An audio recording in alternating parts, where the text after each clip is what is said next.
La situation au Burkina Faso ne cesse d'évoluer sous nos yeux.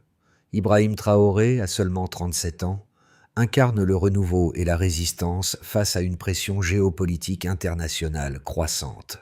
Mais que se cache-t-il derrière cette image de leader réformateur? Les critiques et les soutiens se heurtent dans un déluge de discours contradictoires, et le monde semble se diviser. À mesure que les événements se déroulent, une question persiste. La quête de souveraineté de Traoré est-elle un modèle ou un piège mortel pour le Burkina Faso? Le Burkina Faso se trouve à un carrefour crucial, avec Ibrahim Traoré au cœur de cette transition. La souveraineté nationale, l'autodétermination et la volonté de protéger ses ressources naturelles, notamment l'or, sont des enjeux fondamentaux qui façonnent l'avenir de la nation. Mais alors que le pays se défend contre les attaques des djihadistes, le leadership de Traoré s'est confronté à une opposition internationale féroce, avec des accusations de corruption et d'illégitimité. La communauté internationale, à commencer par les puissances occidentales, scrute de près chaque décision du gouvernement burkinabé. De l'autre côté, les citoyens de Ouagadougou, et au-delà, portant un espoir immense.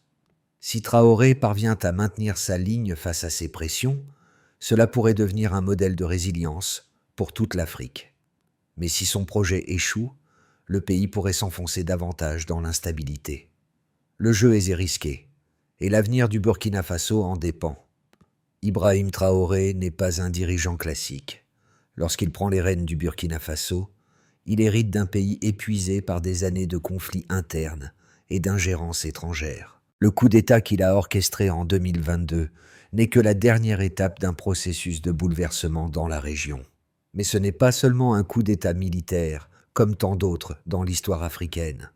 Ce qui distingue Traoré, c'est sa vision claire. Un Burkina Faso autonome, débarrassé de la dépendance envers l'aide étrangère et qui exploite ses ressources naturelles pour financer sa propre défense. Cela inclut l'or, l'une des plus grandes richesses du pays, que le gouvernement burkinabé cherche à protéger de l'exploitation étrangère. Le président Traoré a lancé la création d'une réserve nationale d'or, un mouvement qui a fait sensation dans un continent où les ressources naturelles sont souvent extraites par des entreprises étrangères pour des bénéfices minimes. L'objectif: mettre en place une économie qui ne soit plus sous la tutelle des grandes puissances mondiales. Mais ce projet ambitieux n'a pas été sans ses adversaires. En février 2023, le général américain Michael Langley a affirmé devant un comité sénatorial que le Burkina Faso utilisait son or pour protéger un gouvernement illégitime. Ces mots ont fait l'effet d'une bombe. Les accusations ont alimenté une narrative internationale selon laquelle Traoré ne chercherait pas à réformer, mais à renforcer son pouvoir personnel. Au Burkina Faso, cependant, la situation est bien plus complexe. Les images des manifestations de soutien à Traoré ont déferlé sur les réseaux sociaux. Des milliers de Burkinabés, drapés de rouge, de vert et d'or, ont défilé dans les rues, portant des portraits de leur président. Loin de se limiter à une simple figure d'autorité militaire, Traoré est devenu un symbole d'indépendance et de souveraineté face aux pressions extérieures.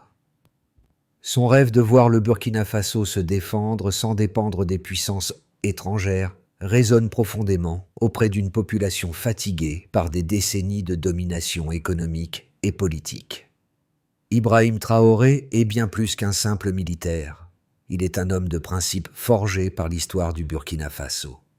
En 1987, la nation avait connu l'assassinat tragique de Thomas Sankara, un leader révolutionnaire, par ses propres camarades d'armes. Sankara était un idéologue, un homme qui voulait transformer le Burkina Faso en un modèle d'autosuffisance et de dignité pour l'Afrique. Cette vision est restée gravée dans la mémoire collective du pays.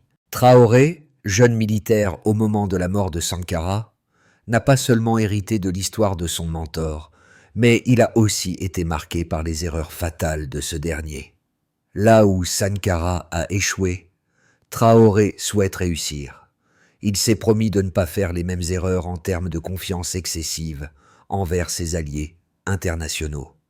En prenant le pouvoir en 2022, il n'a pas seulement pris la tête d'une armée, il a hérité d'un peuple qui attendait un renouveau. Ses premiers gestes, comme l'expulsion des troupes françaises et le renforcement de la défense nationale, ont été perçus comme des actes courageux, mais aussi risqués. Le message était clair. Le Burkina Faso ne sera plus sous l'influence des anciennes puissances coloniales. Pourtant, ces gestes ont également attiré l'attention internationale. L'Occident, inquiet de cette réorientation géopolitique, a commencé à dénoncer la fragilité du régime de Traoré. Le président, cependant, reste implacable en soulignant que son seul objectif est de protéger la souveraineté de son pays et de le rendre autonome sur le plan économique. Son ascension a été rapide, mais elle a également révélé une nouvelle génération de leaders africains prêts à défier les anciennes dynamiques de pouvoir. Les observateurs internationaux ont réagi avec scepticisme, mais pour le peuple burkinabé, Traoré représente un espoir tangible de changement. L'histoire politique du Burkina Faso a toujours été marquée par des retournements violents. Après des décennies de régimes militaires et de coups d'État, Traoré a pris les rênes du pays en 2022, au moment où l'État burkinabé était dans une situation d'exception. Le pays faisait face à une crise sécuritaire majeure, avec des attaques djihadistes qui déstabilisaient les régions du nord et de l'est. Les forces armées burkinabées étaient incapables de contenir la montée en puissance des groupes extrémistes, ce qui a conduit à l'intervention militaire de Traoré. Mais contrairement à ses prédécesseurs, qui ont souvent sollicité des soutiens militaires étrangers, Traoré a décidé d'agir indépendamment. Après sa prise de pouvoir, il a déclaré la guerre à l'influence occidentale en expulsion des troupes françaises et en fermant les bases militaires étrangères sur son sol. Cela a été un tournant décisif dans la politique burkinabé, qui a ainsi décidé de prendre en main sa propre sécurité. Les autorités burkinabées ont commencé à renforcer les milices locales et à mettre en place des stratégies de défense nationale tout en appelant à la solidarité de la population. Ce changement de cap n'a pas été bien accueilli par les anciens alliés du pays, mais il a eu un impact profond au sein du peuple burkinabé. Le 14 août 2023, Traoré a lancé le Patriot Support Fund, une initiative unique où les citoyens, les commerçants, les agriculteurs et même les enseignants ont été invités à contribuer à la défense du pays. Le succès de ce fonds a été stupéfiant, levant plus de 50 millions de dollars en quelques mois, une somme qui représente le double des exportations de café du Kenya pour la même période. Ce modèle de financement populaire a démontré la détermination du peuple burkinabé à se défendre sans dépendre des aides étrangères. Ce geste symbolique a aussi posé les bases d'une révolution dans la manière dont les pays africains financent leur défense et a envoyé un message fort à l'Occident. Le Burkina Faso ne mendiera plus d'aide. Cependant, ce changement de politique a rapidement attiré l'attention de la communauté internationale. Les États-Unis et la France ont exprimé des inquiétudes quant à la direction que prenait le pays. Les accusations de corruption ont commencé à émerger, et le général Michael Langley a décrit le régime de Traoré comme un gouvernement qui utilise les ressources de l'or pour consolider son pouvoir.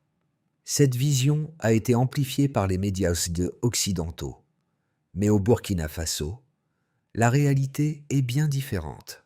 La population perçoit Traoré comme un leader qui défend les intérêts du pays contre vent et marée. Pour eux, l'or n'est pas un symbole de corruption, mais de souveraineté et de dignité nationale. En parallèle, les manifestations en soutien à Traoré ont continué à croître, devenant un symbole de la lutte contre l'ingérence étrangère. Les rues de Ouagadougou se sont remplies de milliers de manifestants, scandant des slogans en faveur de la souveraineté et de l'indépendance. Alors que le pays se trouve au bord du précipice, un sentiment de fierté nationale émerge et une nouvelle identité burkinabé commence à se dessiner. Le régime de Traoré, bien que confronté à d'énormes défis, est soutenu par une majorité de la population qui voit en lui un messie politique, capable de redonner au Burkina Faso sa place dans le concert des nations. Mais ce soutien populaire pourra-t-il suffire à faire face aux pressions internationales croissantes? Seul l'avenir nous le dira. Les données économiques et militaires du Burkina Faso sous le régime de Traoré sont à la fois révélatrices et contradictoires. D'un côté, le pays fait face à une inflation galopante et à une économie en crise, avec une monnaie dévaluée par rapport au dollar. Le taux de chômage reste élevé et les zones de conflit empêchent de nombreuses régions de produire ou de récolter. Cependant, l'impact de la guerre contre les djihadistes a été amplifié par les initiatives de Traoré. Par exemple, le fonds de soutien aux patriotes a permis de lever plus de 50 millions de dollars, une somme considérable pour un pays avec une population de 23 millions d'habitants. Ce financement local a représenté une part importante du budget de la défense, qui n'était plus tributaire des prêts étrangers ou des financements extérieurs. Parallèlement, la production d'or, l'un des principaux secteurs économiques du pays, a vu une augmentation significative sous la direction de Traoré. En 2023, la production d'or a augmenté de 10% par rapport à l'année précédente, atteignant environ 63 tonnes. Ce chiffre est bien supérieur à celui de nombreux pays voisins, ce qui montre que le Burkina Faso est devenu un acteur important dans le secteur minier de la région. Cependant, malgré ces résultats positifs, les défis restent nombreux.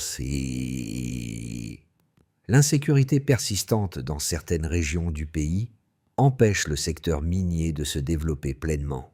De plus, les sanctions économiques et diplomatiques imposées par l'Occident en réponse aux actions de Traoré pourraient freiner l'expansion du secteur. Dans le même temps, les États-Unis et l'Union européenne ont renforcé les pressions économiques et plusieurs sociétés internationales ont suspendu leurs investissements au Burkina Faso.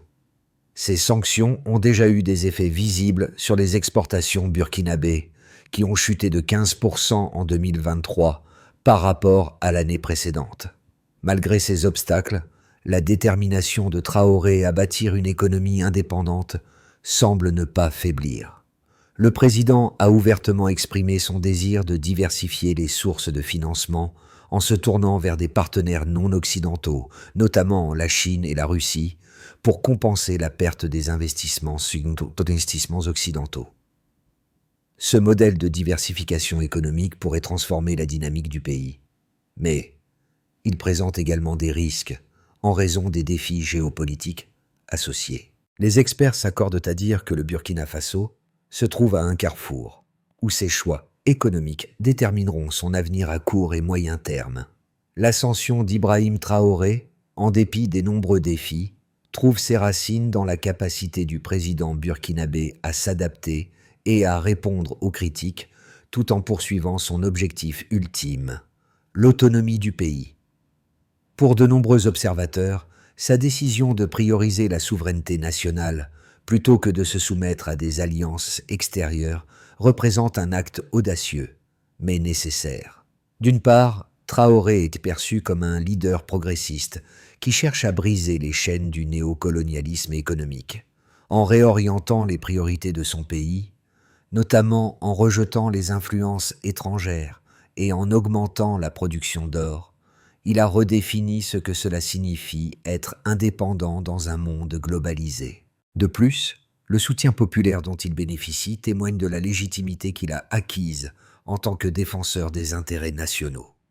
Cependant, certains critiques soulignent que cette quête d'indépendance pourrait conduire le pays dans une direction dangereuse. Le modèle économique de Traoré repose largement sur les ressources naturelles, notamment l'or, un secteur qui, bien qu'essentiel, expose le Burkina Faso à des vulnérabilités externes. En diversifiant ses partenaires commerciaux, notamment en cherchant à renforcer ses liens avec la Russie et la Chine, Traoré prend des risques géopolitiques qui pourraient nuire à la stabilité à long terme du pays. De plus, l'approfondissement de l'isolement international et les sanctions économiques imposées par l'Occident pourraient sérieusement affecter l'économie burkinabé. Par ailleurs, certains analystes prévoient que ces choix politiques pourraient entraîner une polarisation accrue à l'intérieur du pays, avec une élite plus favorable aux relations avec l'Occident, se retrouvant en opposition avec une population qui soutient fermement Traoré. La gestion de la sécurité dans un contexte de guerre avec les groupes djihadistes représente également une pression constante sur son gouvernement. Pourtant, même avec ces critiques, il existe un consensus parmi beaucoup de Burkinabés. Le pays doit se défendre, et pour ce faire, il doit se préparer à payer le prix de son indépendance, quitte à prendre des décisions impopulaires sur la scène internationale. La clé du succès de Traoré résidera probablement dans sa capacité à maintenir un équilibre délicat entre souveraineté nationale et coopération internationale, tout en consolidant un soutien populaire qui dépasse les frontières de la politique de défense. Il y a un tournant significatif dans l'histoire du Burkina Faso qui ne peut être ignoré. Le moment où Ibrahim Traoré a réussi à inverser la dynamique du pouvoir international. Alors que le monde regardait avec scepticisme son ascension, il a donné un message clair. L'indépendance n'est pas une option, mais une nécessité. La réussite du Patriot Support Fund, qui a permis à la population de contribuer directement à la défense du pays, a non seulement assuré la sécurité nationale, mais a également redéfini la manière dont un pays peut se défendre sans être dépendant des ressources étrangères. Ce geste symbolique a permis au Burkina Faso de montrer au monde que son avenir ne dépendait plus de l'aide ou des influences extérieures, mais de ses propres ressources et de la solidarité interne. Cet acte a redéfini le concept de souveraineté en Afrique et a donné un nouvel élan à l'idée de résistance. Cependant, ce succès a également suscité une réponse violente de la part des puissances occidentales, qui ont intensifier les sanctions économiques. C'est à ce moment précis que la véritable nature du défi de Traoré devient évidente. Peut-il réellement tenir tête aux puissances mondiales tout en restant fidèle à sa vision d'un Burkina Faso souverain?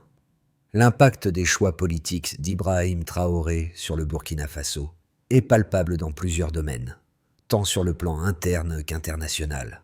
Au niveau économique, le pays a connu une transformation radicale sous sa gouvernance. En redirigeant les ressources nationales vers des projets de développement autochtones, en particulier dans le secteur minier, Traoré a ouvert la voie à une indépendance économique partielle. Cependant, cette politique n'a pas été sans conséquences. Le Burkina Faso, autrefois dépendant de l'aide humanitaire et des investissements étrangers, s'est retrouvé isolé sur le plan international.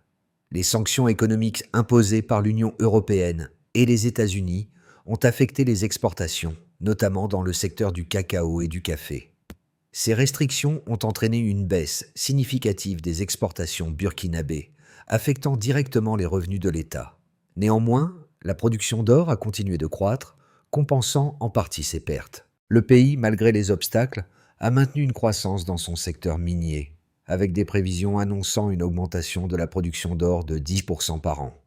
Cependant, cette dépendance accrue à l'or expose le Burkina Faso à des risques externes liés aux fluctuations des prix mondiaux des métaux précieux.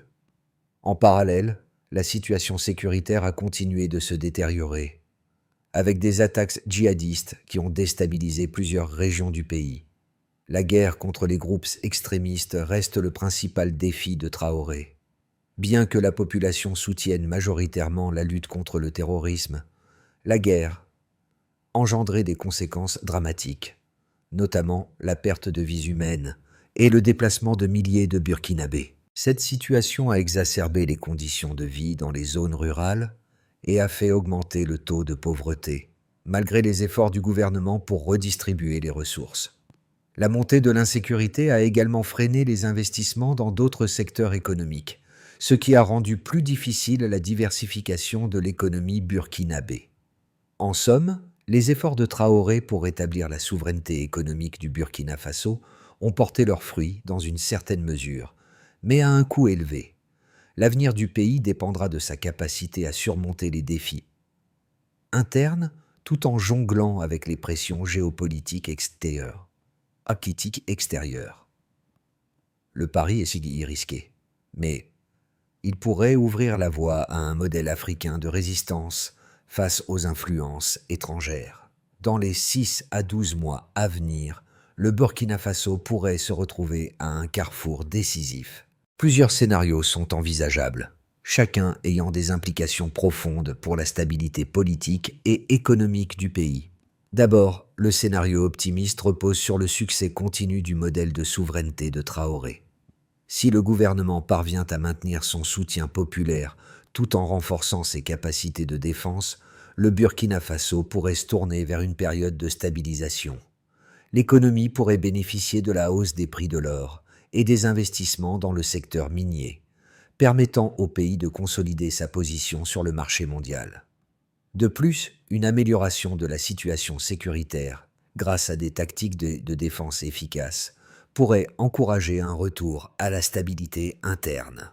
En conséquence, Traoré pourrait renforcer sa légitimité en tant que leader d'un Burkina Faso souverain et respecté sur la scène internationale. Ensuite, le scénario plus modéré envisage une poursuite de l'instabilité, mais avec des améliorations graduelles.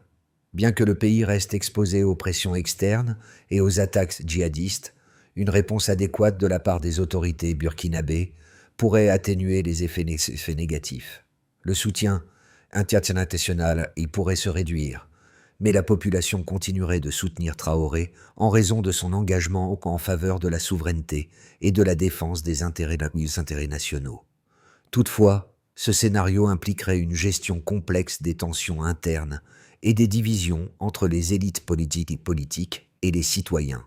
Une telle dynamique pourrait retarder les réformes économiques nécessaires et prolonger la dépendance à l'or comme principale source de revenus. Enfin, le scénario pessimiste prévoit une intensification des sanctions internationales et une aggravation des conflits internes.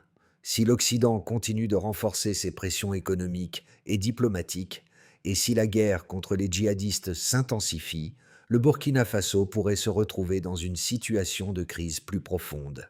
Les retombées économiques, combinées à une instabilité politique croissante, pourraient conduire à un effondrement partiel de l'administration Traoré.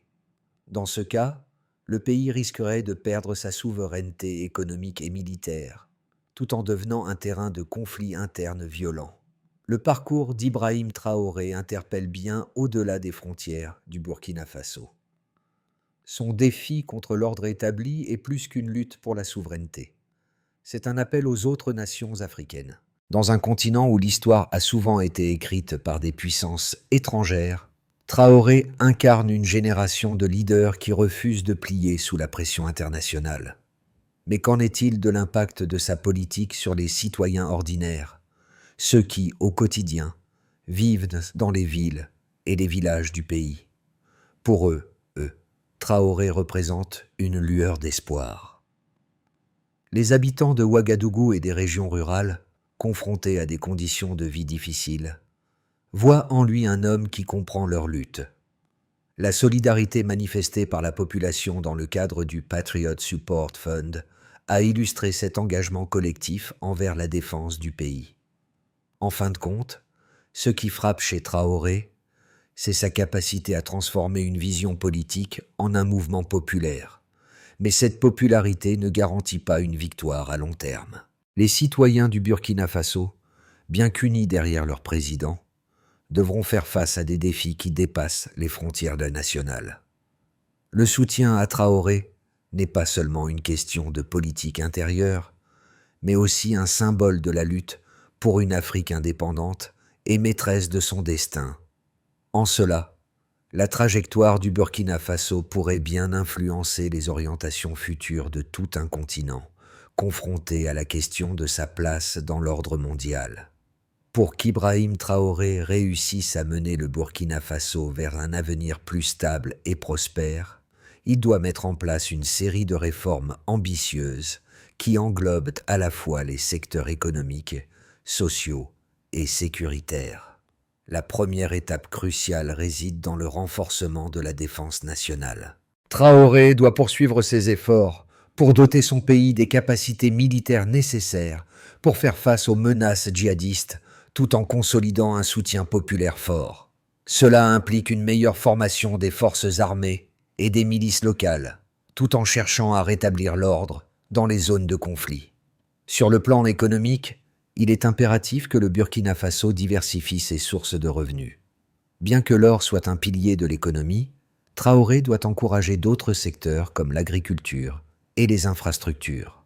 Une attention particulière devrait être accordée à l'amélioration des conditions de vie des citoyens, notamment en développant des programmes d'éducation, de santé et de création d'emplois. Ouais. Au niveau international, Traoré devra naviguer habilement pour maintenir des relations avec ses partenaires non occidentaux, tout en cherchant à apaiser les tensions avec les puissances européennes et américaines. Les sanctions imposées par l'Occident pèsent lourdement sur l'économie burkinabé, mais une stratégie diplomatique habile pourrait permettre au pays de contourner certains obstacles. Enfin, la question de la gouvernance doit être abordée. Traoré doit veiller à instaurer des réformes politiques transparentes pour éviter les critiques de corruption qui menacent sa crédibilité. Un leadership fort, associé à une gouvernance inclusive et axé sur le bien-être des citoyens, pourrait aider à maintenir l'unité nationale et à assurer un développement durable. L'histoire du Burkina Faso, sous la direction d'Ibrahim Traoré, est celle d'un peuple qui se bat pour sa dignité et son indépendance. Après des décennies de lutte, de révolution et de souffrance, Traoré incarne l'espoir d'une nouvelle ère pour la nation burkinabé. Son combat n'est pas seulement celui d'un homme, mais celui d'un peuple entier, déterminé à se libérer des chaînes de la dépendance et de l'exploitation. Les manifestants dans les rues de Ouagadougou, les travailleurs qui ont contribué au Patriot Support Fund et les militaires qui se battent pour défendre leur pays, tous incarnent ce rêve d'un Burkina Faso souverain et respecté. Mais cette lutte est loin d'être terminée. Le chemin reste semé d'embûches, avec des défis internes et externes à surmonter. Néanmoins, ce qui est certain, c'est que Traoré a su réveiller un sentiment de fierté nationale. Il a redonné au Burkina Faso une voix dans le concert des nations, et ce, malgré les critiques et les pressions internationales. Le destin du pays est désormais entre ses mains et celles de son peuple. La route sera longue, mais chaque petit pas vers l'autonomie est une victoire en soi. Le destin du Burkina Faso est une question cruciale pour l'avenir de l'Afrique. Si vous croyez en l'indépendance et en la souveraineté des nations africaines, il est temps de soutenir des initiatives comme celle de Traoré. Ce n'est pas seulement une question de politique burkinabé, mais un défi pour tout un continent. L'Afrique a besoin de leaders comme Ibrahim Traoré, capables de remettre en question les paradigmes établis et de tracer leur propre voie vers l'avenir. Vous avez vu comment le peuple burkinabé se mobilise pour défendre son pays, malgré les difficultés économiques et sécuritaires. Le Burkina Faso est à un tournant, et il appartient à chaque citoyen du monde de se poser la question: qu'est-ce que l'indépendance signifie pour nous? Partagez cette histoire, engagez-vous dans la réflexion, et souvenez-vous que la véritable liberté commence par la connaissance et la compréhension des enjeux. Le changement commence ici et maintenant. Que votre voix soit entendue, car chaque geste compte dans la grande marche vers l'autonomie et la dignité. Rejoignez le mouvement pour un avenir plus juste et plus libre pour le Burkina Faso et l'Afrique.